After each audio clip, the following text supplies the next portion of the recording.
बात जो है वो कड़वी करने जा रहा हूँ, लेकिन आखिर तक लाजमी सुनना कि क्या वजह है कि आज हर मसलक के जो है वो इज्तिमाअत होते हैं, लेकिन इस माशरे के अंदर हमें कहीं भी अमन नजर नहीं आता। क्या वजह है कि आज भी जुल्म और ज्यादतियां बहुत ज्यादा हो चुकी हैं? क्या वजह है कि आज भी चोरियां डकैतियां होती हैं? क्या वजह है कि आज भी औरत की इज्जत जो है वो महफूज नहीं है? आज भी बेटियों को जिंदा दफना दिया जाता है? कि क्या वजह है कि आज भी बहन को उसकी विरासत में हिस्सा दिया नहीं जाता? कि क्या वजह है कि आज तलाकों के जो रेशो हैं वो बढ़ चुके हैं? कि क्या वजह है कि आज हम एक दूसरे को तस्लीम करना नहीं चाहते? कि क्या वजह है कि आज भी विरासत के लिए, जायदाद के लिए, पैसे के लिए भाई भाई का दुश्मन बन चुका है? क्या वजह है कि आज हमें ना घर में अमन नजर आता है, ना सुकून नजर आता है, ना भाई नजर आता है? कि क्या वजह है कि आज हमें कहीं भी मोहब्बतें नजर नहीं आती? इसकी जो वजह है वो सिर्फ और सिर्फ एक है कि हमारा जो ज़ाहिर और बातिन है वो एक नहीं है।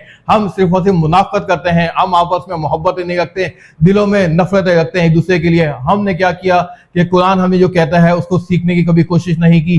कुरान तो हमें ये कहता है कि आपस में मोहब्बत रखो। कुरान तो हमें ये कहता है कि रब को राज़ी किस तरीके से किया जाता है। कुरान तो हमें बताता है कि किस किस के क्या क्या हकूक हैं जिसको तुम अदा करके मुझे राज़ी कर सकते हो। कुरान तो हमें सिखाता है कि दुनिया और आखिरत को किस तरीके से संवारा जा सकता है।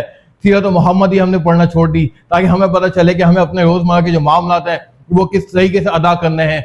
इसी वजह से आज इस ये जो माशरा है वो सिर्फ और सिर्फ बिगाड़ का शिकार हो चुका है कि हमने क्या किया, कुरान शरीफ को सिर्फ ऊंची अलमारियों में रख दिया, सजा के रख दिया और उसको सिर्फ बरकत की चीज समझा, लेकिन असल जो पैगाम था कुरान का उसको कभी सीखने की कोशिश नहीं की। ना हम पढ़ते हैं कि कुरान हमसे दावा क्या करता है, कुरान हमसे क्या चाहता है।